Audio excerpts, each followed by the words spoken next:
shall resume with the debate by calling Yang Berhormat Tanjung Datuk. Please.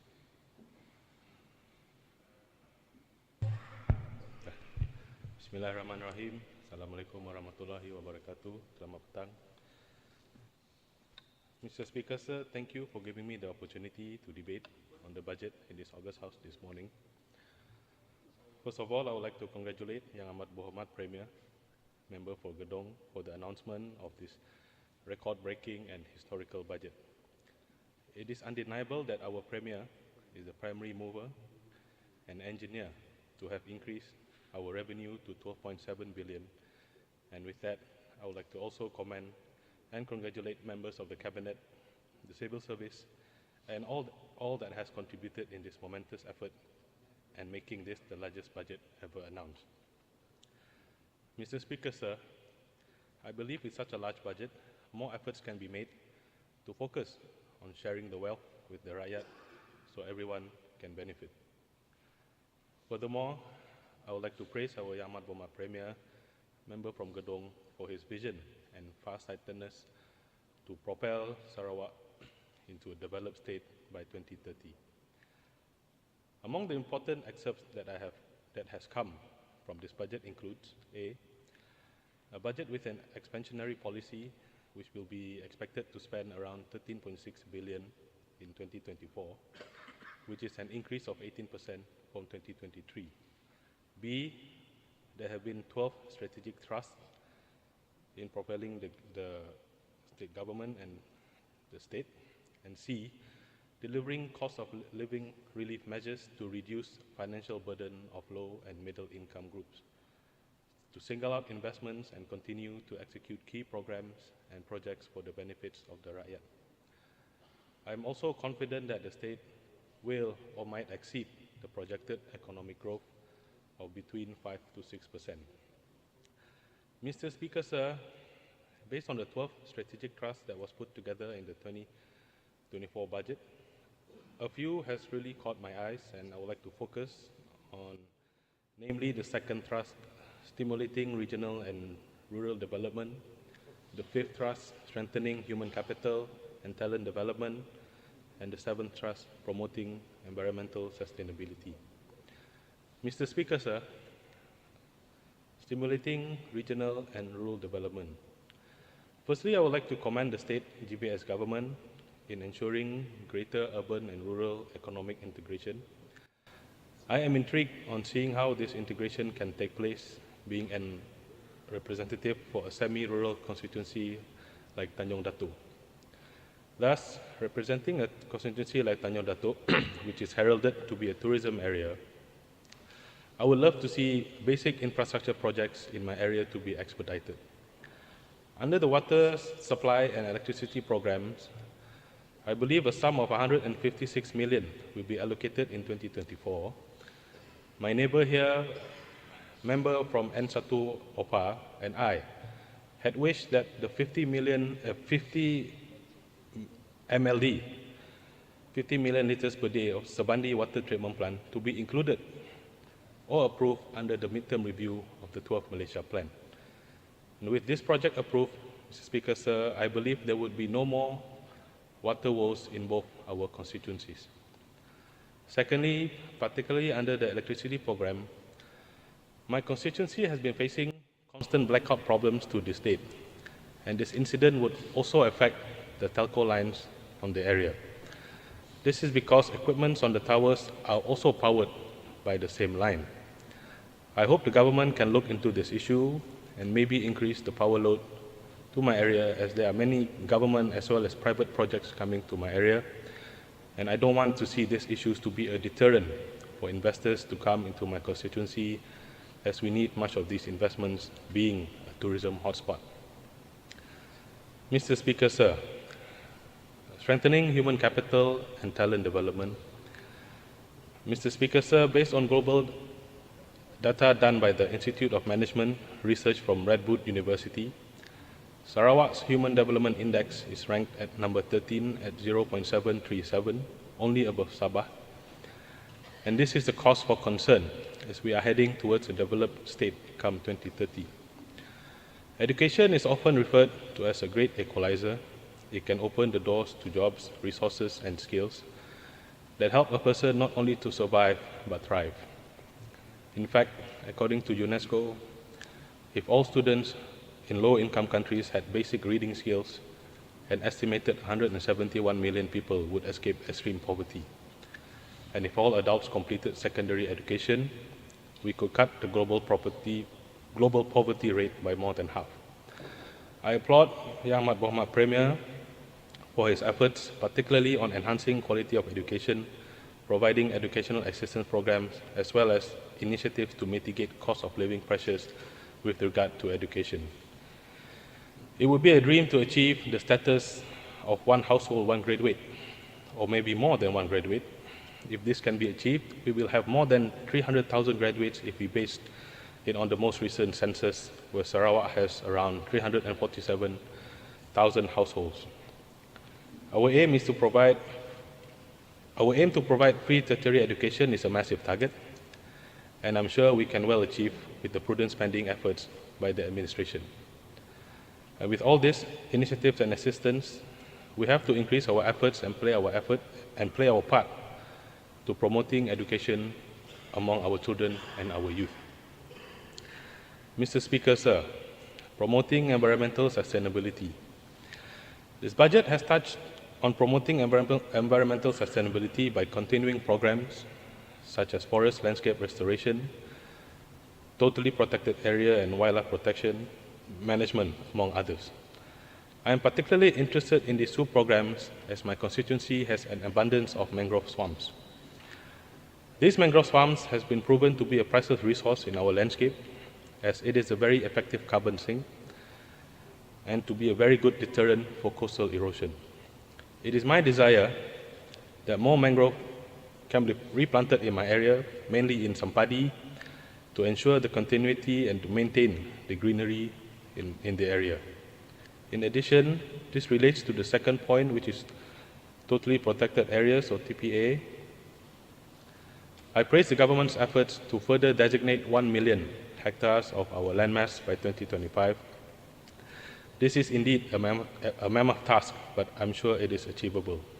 And with regard to this matter as well, the mangrove swamp area in Sampadi would be an excellent area for the relevant departments to consider to be included as a totally protected area. In addition to this program, certain areas in my constituency also can be considered under programs of Heart of Borneo or Sarawak Delta Geopark. Mr. Speaker, sir, on the same matter of environmental sustainability, I express my utmost approval of the government plans to build a sustainable and green economy, and I am in full support of the energy transition policy, which aims to make certain the state and people have safe, clean, economical, and efficient energy that is reliable. I would also like to congratulate all GPS members of this August House who has debated on our two groundbreaking bills yesterday, namely the Reduction of Greenhouse Gases and Emissions Bill 2023 and the Electricity Amendment Bill. This shows the government's seriousness in reducing our carbon footprint and will make this world a greener place and provide a clean future for our children.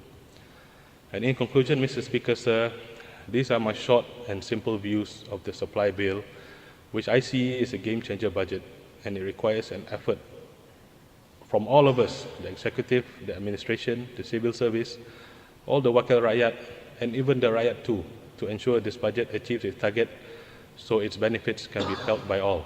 And with that, I would like to support this supply bill, bracket 2024-2023. Thank you. Thank you. Thank you, Yang Berhormat Najun Datu. Next, I would like to call Yang Berhormat Bekelalan, please.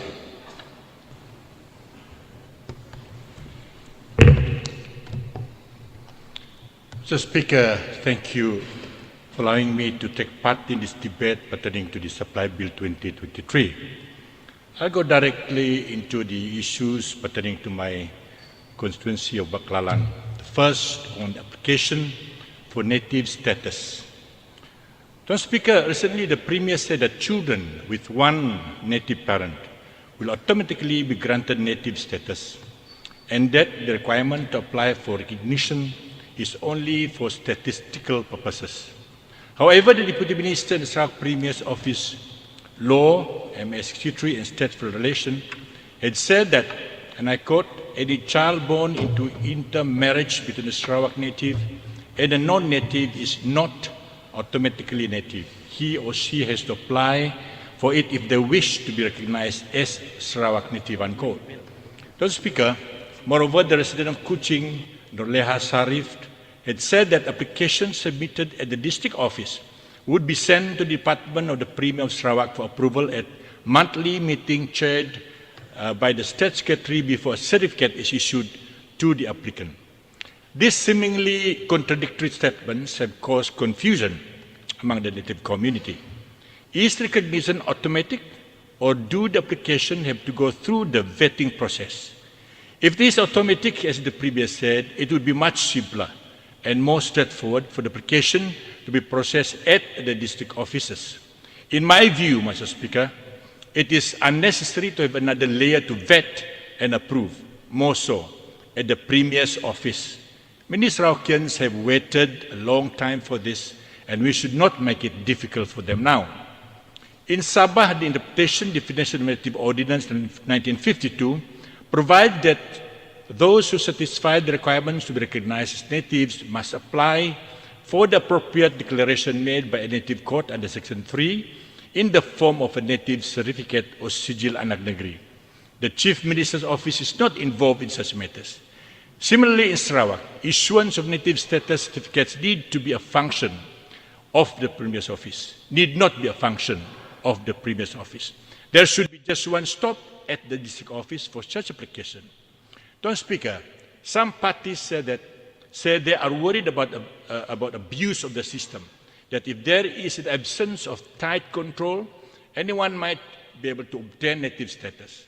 However, I do not agree, as applicants have to fulfill certain criteria in order to qualify. They must have a parent who is a native. That should not be difficult to prove or disprove. The district office can easily verify the native status of applicants from their birth certificates and the marriage licenses and birth certificates of their parents.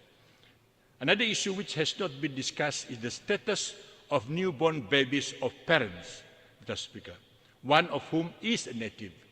Will they be automatically registered as native in their birth certificates, or will they have to go through the application process in the future? This is an issue which many young couples would like to have clarification on. Mr. Speaker, one last issue is the RM100 application fee. It is an astronomical sum for many people. Why should this applicant be burdened with a heavy payment to obtain something which is theirs by right? Imagine a family of 3 or 4 children having to come up with the money just for the application fee. What if they are struggling to make ends meet? This fee would be the last thing they can afford.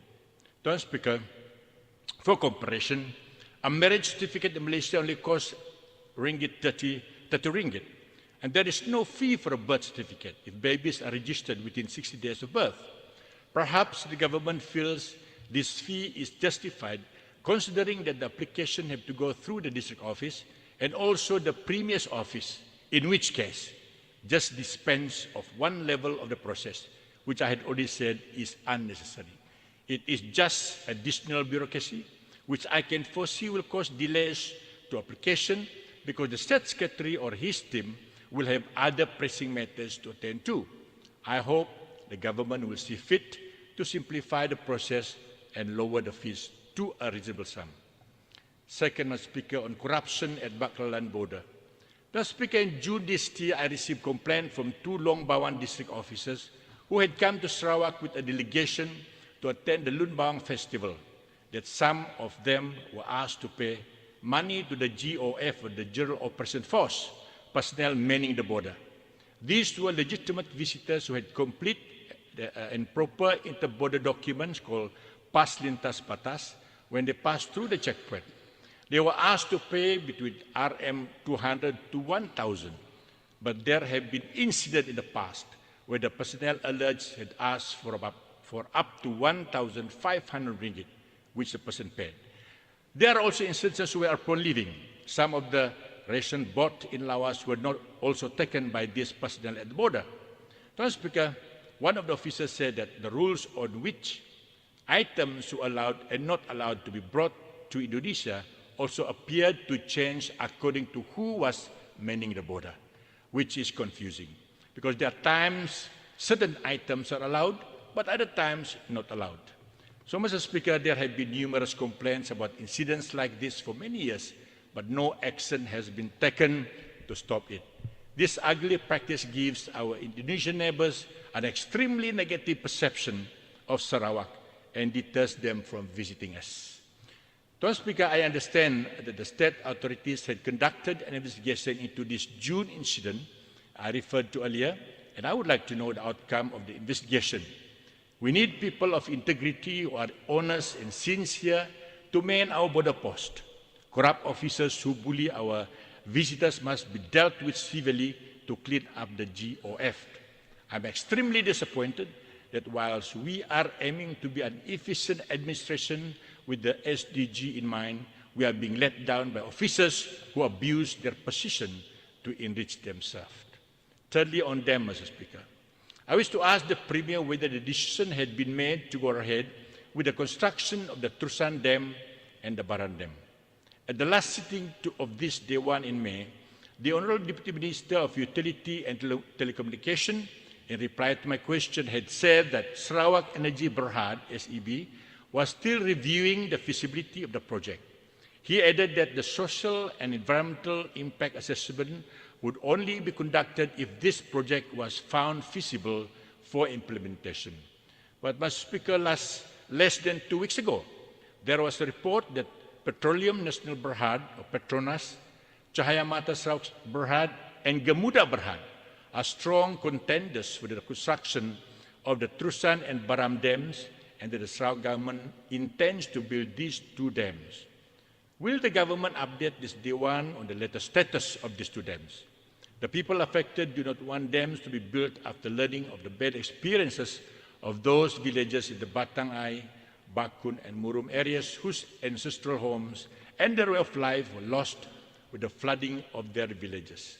Mr. Speaker, I would like to remind the Dewan that the construction of the Baram Dam was called off by the former Chief Minister of Sarawak, the late Dato' Petinggi Tan Sri Dato' Amar Adan Satem, in March 2016, saying, and I quote him, "There's no need to have another big dam. We can have mini dams and so on, but not a big dam, especially when we don't supply to West Malaysia anymore," unquote. SMK Long Smado, Mr. Speaker. The people of Lawas have received good news that the government is including Long Smado in the planning of new secondary schools known as Sekolah Model Khas Comprehensive 11 or K11 schools to cater for primary and secondary years. A survey form has been circulated asking for the views of the residents on whether to build on the land where the current primary school is situated or on a separate plot of land measuring almost 20 hectares. Mr. Speaker, I've spoken to many of my constituents and their decision is unanimous. They have waited 20 years for this and they want the new school to be built on the land acquired as the present site is too small, i.e. only around 3 hectares. Since there is a larger piece of land available, even acquired, the school should be built there. This need for the school must have been apparent when the plan for the new school was announced and land acquired in 2003, and I hope that priority will be given to it, considering that the initial announcement was made 20 years ago. The people still remember that during the election campaign in 2016, the Federal Minister of Energy, Green Technology and Water had informed the people of Lawas that the Prime Minister had approved 35 million ringgit for the construction of this proposed SMK Long Smado. We hope that the government will go ahead quickly with the school so that the children do not have to be sent to boarding school far away from their parents at such an early age or such an early stage in their life. On internet, Mr. Speaker, The internet and telecommunication network in the rural part of my constituency has been unstable and intermittent. This causes great inconvenience for the villagers, and they are extremely concerned in case there are emergencies or urgent situations. I'm requesting the authorities concerned to look into this immediately and send their team to rectify the problem. On the issue of electricity and water, Mr. Speaker, the people in Lawas town are still experiencing problems with the supply of electricity and water. These are issues that I have repeatedly brought up in this Dewan, and I'm requesting the Minister to expedite the solution to this problem so that the residents will have regular and uninterrupted supply of water and grid electricity. On problems with various applications, one on Program Perumahan Rakyat Termiskin or PPRT. Mr. Speaker, there are complaints from the applicants that they are not updated on their application, and in certain cases their application have been lost after submission. Residents in the highlands of Baklalan, Longsmado, Longsukang are not interested in or unable to benefit from this scheme because of the long distance from the town, and no contractors are willing to take on the project because of high costs. What is the advice from the ministry in charge on this matter? On BELB, Electric Lor Bandar, Mr. Speaker, many applicants are still waiting for their application to be approved and in some cases for years.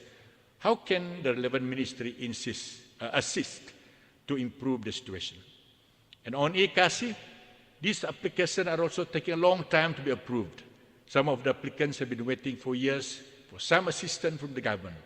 Officers should go to the kampongs to identify those who are eligible and who need help from the government. On online gaming, Tuan Speaker, in Lawas town, you easily notice that certain convenience stores and sundry shops are operating online gaming and illegal gambling in their premises. I hope the authorities will take this matter seriously and put a stop to these activities. Lastly, Mr. Speaker, may I wish all Christians in and outside this August house a blessed Christmas and to all a happy New Year. May God bless Sarawak now and forevermore. Much obliged, Mr. Speaker. Thank you. Thank you, Yang Berhormat Baklalan. I don't have any indication who's next to speak. Is there anybody, members of this August House, who wish to speak? 1, 2, okay. Yang Berhormat Wujud, please.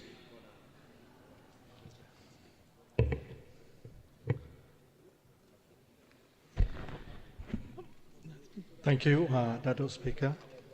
Thank you for granting me this opportunity to debate on the Supply Bill 2023.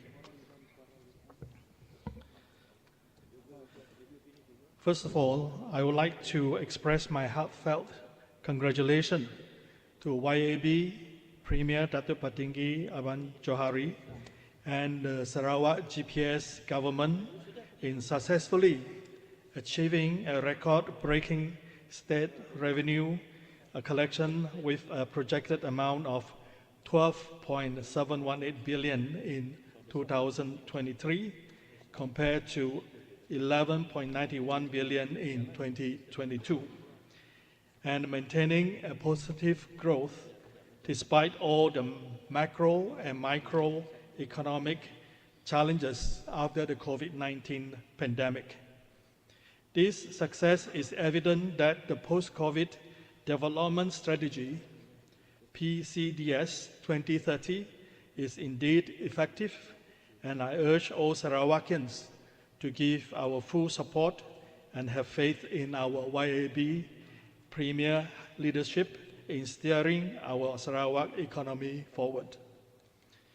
Above all, I would also like to take this opportunity to congratulate and thank all Sarawakians for their strong mandate given to the GPS government in 2021. Political stability provides a conducive economic growth, conducive environment for economic growth, social development, and the general well-being of the rakyat. With the mandate bestowed upon the Sarawak government, Sarawak becomes a clear choice for foreign investments, and it is also enabled the Sarawak government to implement the necessary plans and strategies to develop the economy. Dato' Speaker, not only has Sarawak continuously achieved positive growth in generating revenues, Sarawak has also been recognized as an excellent role model in development of green economy. Sarawak's success have improved our reputation globally to be recognized as the green hub in ASEAN. This potentially further attracts quality investments, partnerships, and collaborations from foreign countries. For example, the MOU signed with Singapore to provide clean energy and others. Dato' Speaker, although Sarawak was recently recognized as a high-income state by the World Bank, the effort in talent development and retention of talents should be amplified. Therefore, I'm here to express my utmost appreciation to YAB Dato' Patinggi Premier for the continuous efforts in providing education aids to the Rakyat of Sarawak, and also the endless efforts to improve the education quality in Sarawak, including the goal to provide free higher education to Rakyat in state-owned higher education institutions. Hopefully, in the near future, under the extraordinary leadership of YAB Dato' Patinggi Premier, to regain the education autonomy so as to develop more quality local talents who are focused on being actual subject matters experts rather than adopting all the unnecessary political propagated issues. Dato' Speaker, the whole world is suffering from the various unfortunate events, such as the pandemic COVID-19, Ukraine-Russia war, Israeli-Palestinian war, trade wars, and uncertainty in the global political environment. To further boost the economy and achieve the targeted household income of 15,000 per household in 2030, as stated in the PCDC 2030, we need to further diversify the source of income by encouraging more studies and investments domestically and internationally. We should continue to study, research, and develop new innovative industries to create multiple sources of incomes, especially those which fall in line with the Sustainable Development Goals. I am delighted to see that these efforts in the Supply Bill 24 before us. Therefore, I'm truly confident that under the visionary leadership of our YAB Dato' Patinggi Premier, we can achieve this goal together. Dato' Speaker, I would like to specifically comment on 3 of the 12 strategic thrusts which frame the 2024 budget. 1. Strategic Thrust 2, stimulating regional and regional development. I understand that the income gap between the urban and the rural Rakyat are still significant. Hence, the effort to balance the urban-rural development and achieve sustainable urban-rural integration as top priority in the bill is highly welcomed. We can see in the bill before us that the development in the rural areas does not only cover the basic infrastructures, but it also includes numerous economic developments which aim to improve the livelihood of our fellow Sarawakians who reside in the rural areas. With proper education, implementation and execution, coupled with the introduction of new mass crop technologies, it is evident that the GPS government will not leave anyone behind in achieving this high household income goal. For urban developments, I would like to give special emphasis to the total sum of 83 million allocation under the 2024 budget for development of ports and maintenance dredging grants. Ports are extremely important as connectivity to the global in any kinds of domestic economic activities. As mentioned in the first June sitting for 2023 in May, I have mentioned about the importance of reviving of the Miri Port. Port is indeed the catalyst for economic developments. In the 1980s, when the Miri Port was still functioning as the main hub for the oil and gas offshore industries and supply base, business flourished and Miri prospered. I envision to see that happening again in the near future. I would also like to thank YAB Dato' Petinggi Premier for allocating 5 million for the implementation of smart buses for Miri City.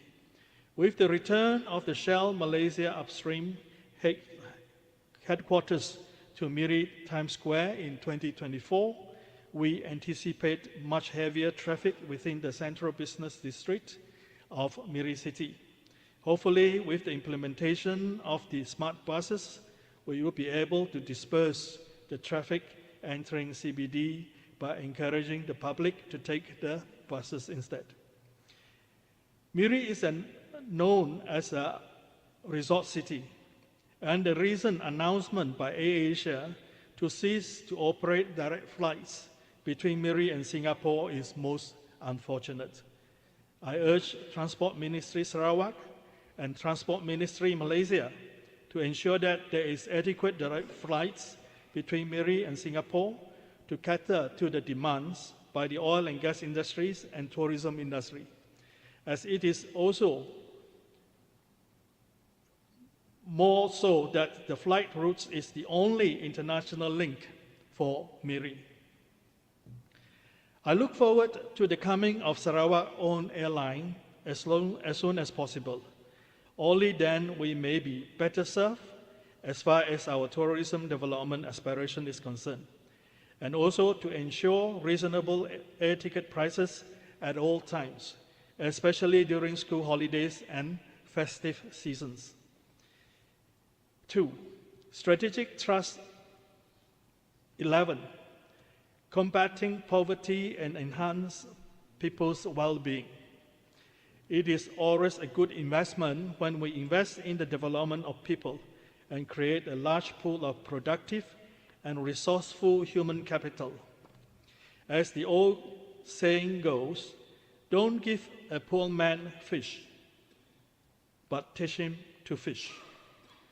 The only sustainable way to resolve poverty from the root is to renew one's mind, give them a purpose in their life, re-engineer their attitude, behavior, and character, and provide them with a skill for life and ultimately a job placement with a decent income. Having said that, we cannot depend on the general laborer's wage to get them above the poverty line. Therefore, development of new industries such as innovative technologies, green and sustainable technologies, and so on, need to be introduced. Under the budget 2024, allocation of 105 million for the implementation of 17 affordable housing projects involving 1,481 units throughout Sarawak. Besides providing affordable houses, the government also provides end financing facilities and other assistance.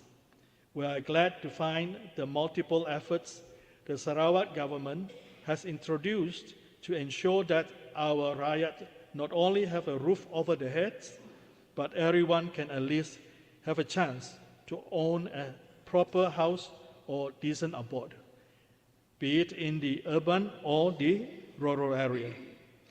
Housing affordability globally is a major issue among the younger generation, And for the lower income group, many can barely be bored enough to dream of owning a house where they can call it their home.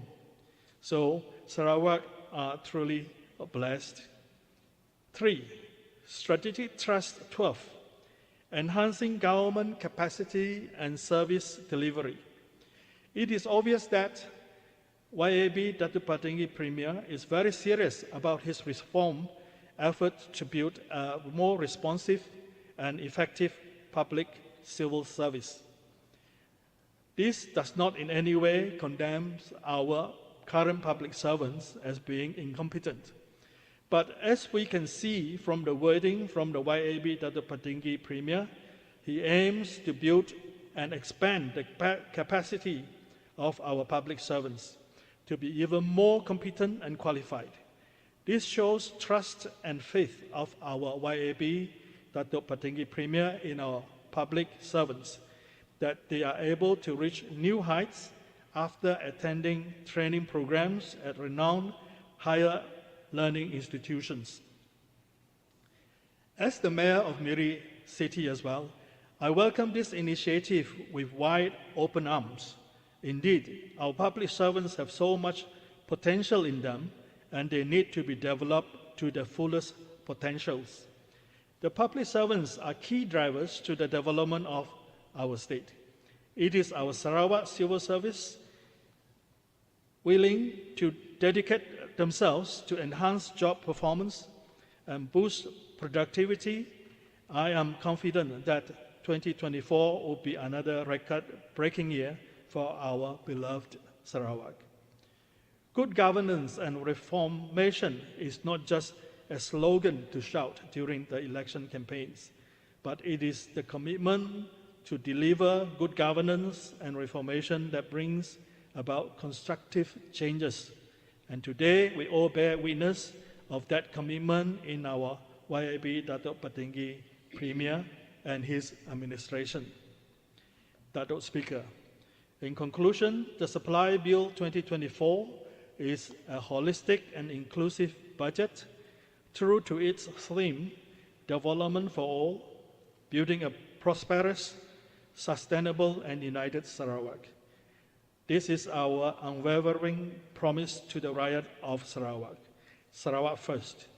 Hence, I support the Supply Bill 2024. Thank you. Thank you, Yang Berhormat. Wujud. It seems that I don't have anyone from the Yang Berhormat to speak today. I think that's about it today. Ahli-ahli Yang Berhormat, 2-3 kucing berlari, esok kita jumpa lagi. Ahli-ahli Yang Berhormat, the sitting is now adjourned. And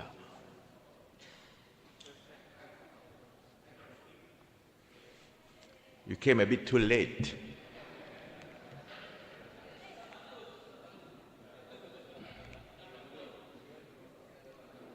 Okay, I think, yeah, we still have time.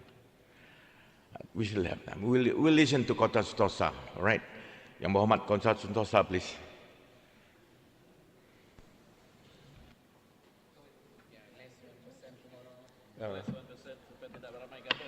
Yeah, otherwise tomorrow you people will be.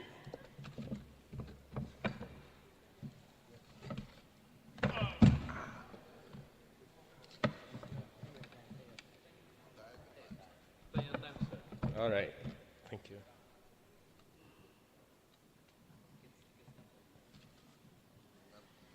I'm helping you people.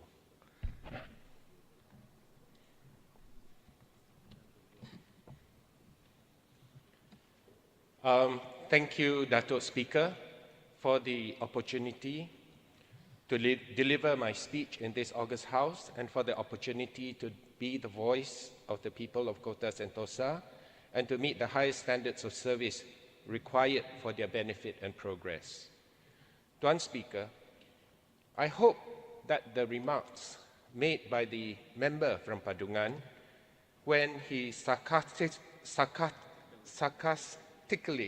said that Sarawak is rich but the people are poor were not made to belittle the efforts made by this government, this GPS government, because this Sarawak budget for 2024 walks the talk, being people-centric with emphasis on development and education, where no one is left out.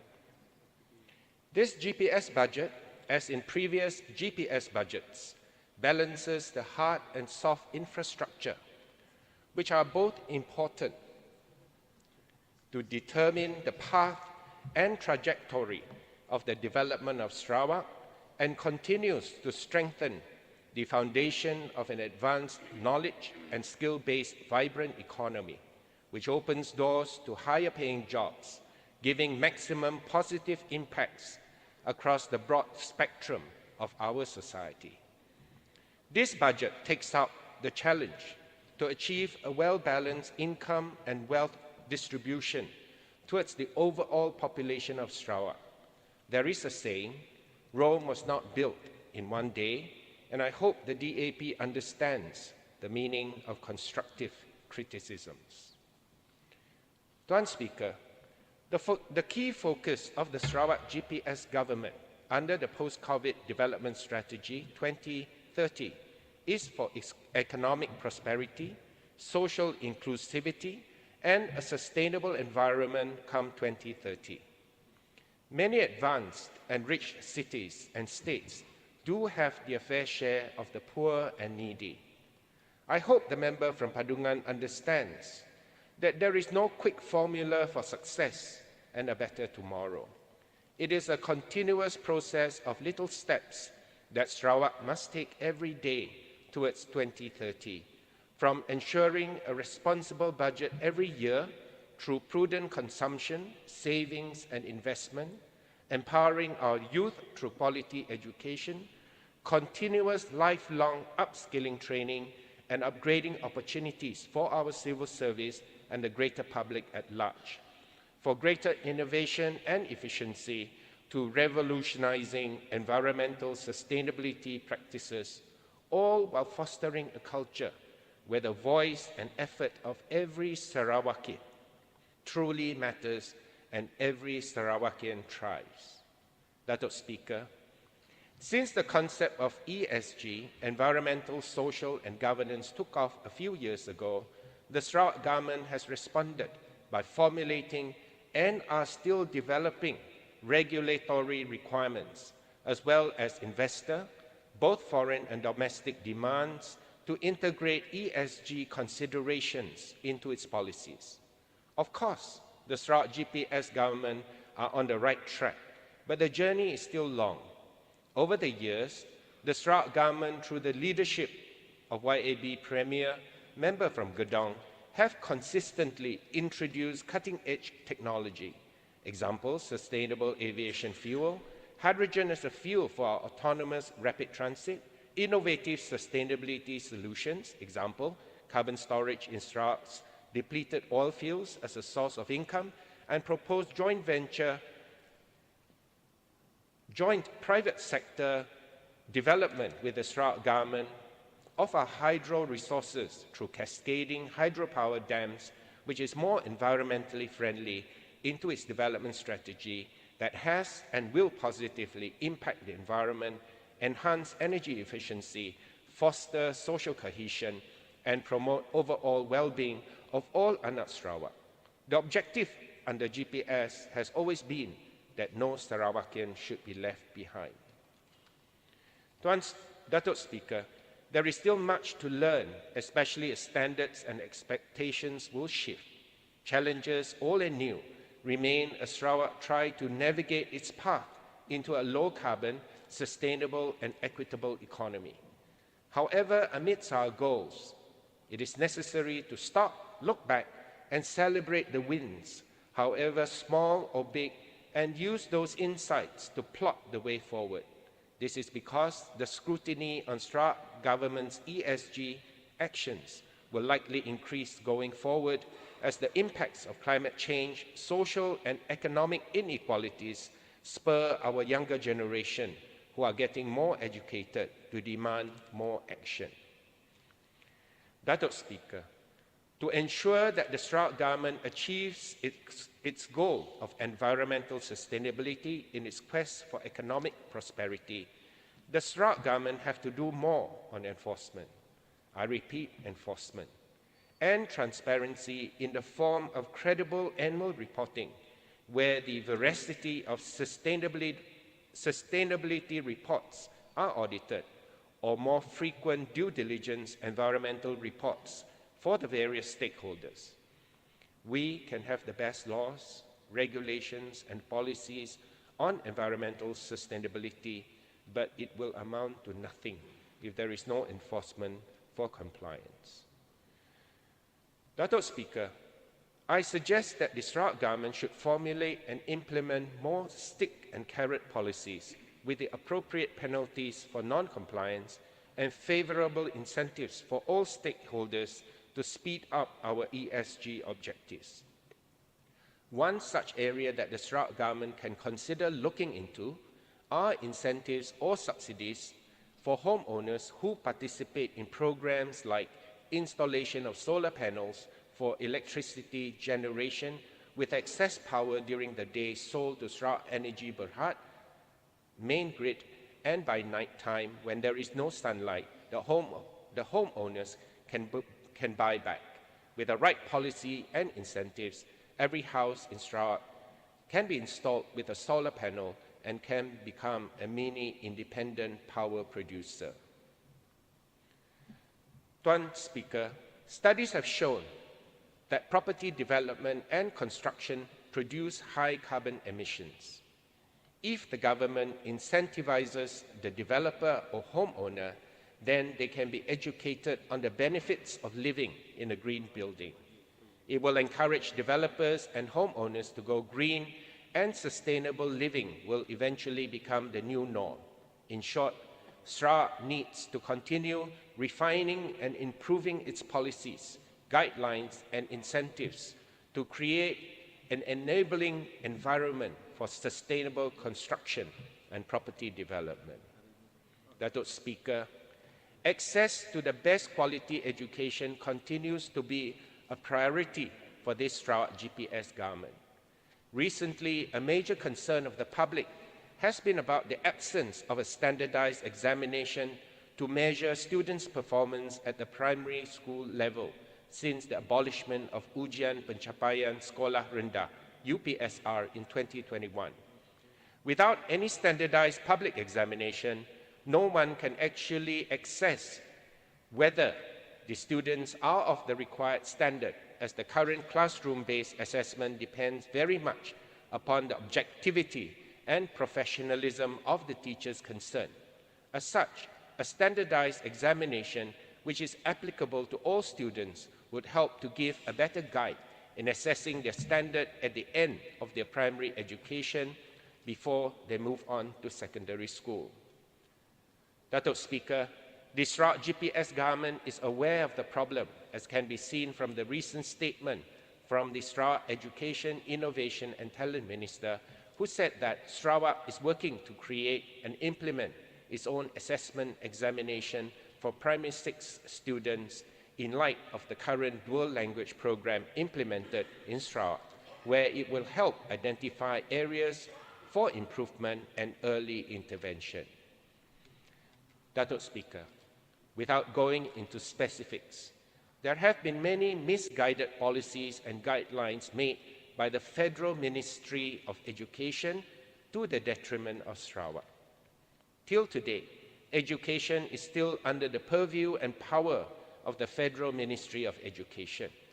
As such, I call upon the Sarawak GPS government to speed up the process of our own education autonomy, or the power on education is devolved back to Sarawak, as we know what is better for Sarawakians, and it would also allow Sarawak to plan its education policies to be on the right track with our human capital and manpower requirements, in line with Sarawak's vision and mission for the development and progress of Sarawak. Dato' Speaker, it is a known and indisputable fact that tourism boosts a country's economy by creating many new job openings for the local people. Tourists spend money on a wide range of services and yields additional income supporting the local economy. Tourism can lead to economic development through direct and indirect effects. Direct effects include revenue generation, which creates business opportunities that thrive on money earned from tourism. It would be appropriate that the various communities in the constituency of Kota Sentosa should also be able to participate and benefit from the positive and social impacts of this tourism industry. Datuk Speaker, there is a quarry known as Taba Quarry, which is now no longer in operation in Kota Sentosa. I propose that the Sarawak government carry out a study for a rejuvenation and beautification project to transform this Taba Quarry, which is just walking distance from Kota Sentosa commercial area, into a public park, with sports and public gathering facilities to serve as a tourist attraction. This Taba Quarry has a history, having produced quarry stones to implement road and other projects since the 1950s, and the development of this disused quarry will transform Kota Sentosa into a diversified tourist area with various infrastructure for recreation activities for everyone. This proposed development of a tourism attraction, if it comes to fruition, will stimulate the local economy by creating more business and employment opportunities, which will benefit the local communities of Kota Sentosa immensely. Datuk Speaker, the current Minister of Kementerian Perumahan dan Kerajaan Tempatan, the current Federal Minister of Kementerian Perumahan dan Kerajaan Tempatan is from the DAP. The allocation from KPKT to Padawan Municipal Council for 2022 is 2,270,000, and for 2023 is 1,696,250. For Kuching South City Council, the allocation from Kementerian Perumahan dan Kerajaan Tempatan is 330,000 for 2022 and 4,274,500 for 2023. The member from Padungan was the former 3-term Adun for Kota Sentosa and 2-term current MP for Stamping. I would ask the member from Padungan whether he knows or he does not know or he ignores that there are numerous unsatisfactory infrastructure, some of which have been in existence for more than 10 years, that have not been resolved, that requires federal development funding for rectification. In Kota Sentosa, which is a part of Stamping, and what efforts he had made during his 22 months as Deputy Minister, and what he's doing and what he's going to do to secure more federal funding for Kota Sentosa for rectification of all this unsatisfactory infrastructure. Datuk Speaker, flash flooding are issues of concern for the residents of Stampin Resettlement Scheme. Federal Government Quarters, Jalan Burung Durian, Taman Happy Valley, Jalan Luis, off Jalan Tun Juga, and Taman Borneo Garden, off Jalan Lapangan Terbang. I first highlighted the matter in this August House last year, and today I'm pleased to express my sincere thanks to the government for allocation of the development funds for the flood mitigation projects to be carried out by Sarawak Drainage and Irrigation Department to resolve the flash flood issues mentioned. I hope the implementation of these projects can be speeded up with realistic timelines and without further delays, so that the benefits can be delivered to the residents who have long suffered much hardship every time a flash flood occurs. Datuk Speaker, my observation shows that there still exist problems of project implementation delays in my constituency of Kota Sentosa due to bureaucratic red tape especially those involving federal and Sarawak government agencies.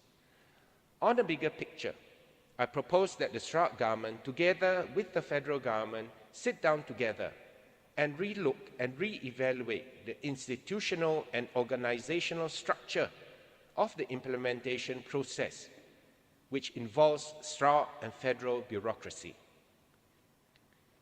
Any duplicity of the same function by different federal and Sarawak departments needs to be looked into to reduce red tape. It is timely for the federal and Sarawak government to consider relooking at certain focus areas of administrative system improvement, supervision strengthening, performance implementation, competency, and accountability for the quality of public services improvement and delivery, with emphasis on efficiency, effectiveness, professionalism, by delivery of public goods and services. I hope to see a transformed bureaucracy that is adaptive, responsive, flexible, and focused, in line with Sarawak's vision of developed status by 2030. Precise and committed efforts from all civil servants are essential. Datuk Speaker, with that, I support the Supply Bill 2023, and I would like to take this opportunity to wish all Christians a happy and Merry Christmas. Thank you. Thank you, Yang Berhormat Kota Sentosa. This one is for sure. 2-3 kucing berlari. Besok kita mesyuarat lagi. Ahli-ahli yang berhormat, the sitting is now adjourned and the House shall resume its sitting at 9 a.m. tomorrow.